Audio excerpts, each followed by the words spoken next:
Oh, that's awesome how narrow that is. Really getting some tight crotches.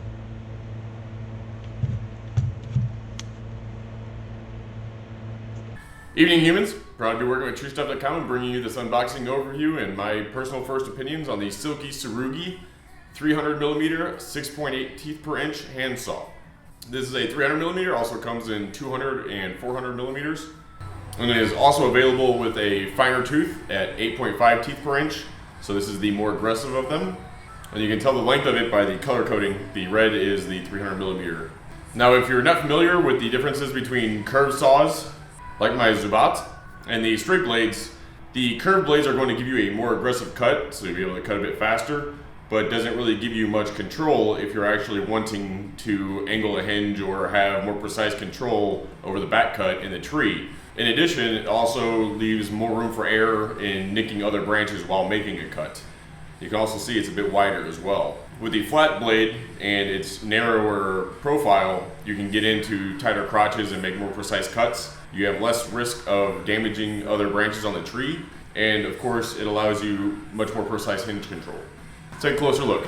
This, of course, being a Silky, is made from high quality steel and is chrome plated to prevent corrosion, and is also impulse hardened so that it stays sharper for a longer duration of time. With all impulse hardened, and you're saying that you cannot sharpen them, hand sharpen them. I've been able to play around with that a little bit, but it completely destroys your files, so just a heads up.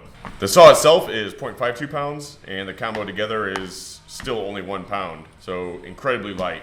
The aluminum sheath, of course, has the standard belt attachment or lanyard, but of course you can just take that off if you want to attach it to your leg. It also has rollers on the inside to prevent you from damaging the sheath itself, so that will protect the scabbard from wear. You'll just be wearing out the rollers instead of wearing out the aluminum components. It has nice detent, so it's not going to get pulled out of your scabbard so easily while you're in the tree. Locks in there pretty well. This is a full tang blade, unlike some of the others, so the blade runs the entire width through the handle, and there are no fasteners to keep it together. So to change blades on this, it actually pulls apart. I've not yet done this, so learning experience.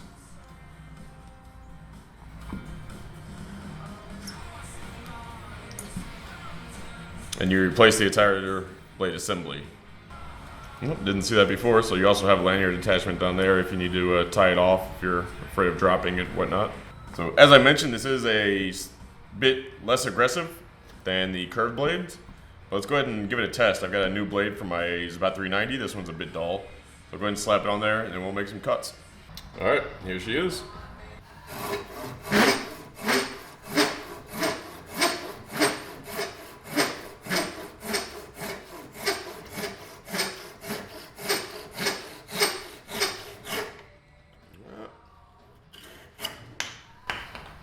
What, 21? That's sharp. You can feel it pulling through. It's a beautiful blade. Wow. And two different tools, two different purposes. This one's obviously going to cut faster. It's got a coarser tooth, a longer stroke, and it's curved. But just kind of curious.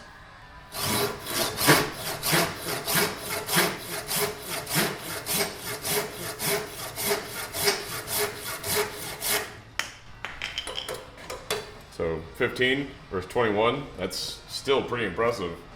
That's a sweet little saw. Yeah, I think I need to get another set of the Talon leg straps. They're awesome. For this guy, definitely will be beneficial when you're in those trees where you really do need to have that precise hinge control in the canopy. I mean, what can you say about it? It's a Silky. They're great tools. And just FYI, I know 99% of you people out there already know this, but keep it clean, keep the sap off, will make it last longer, prevent corrosion.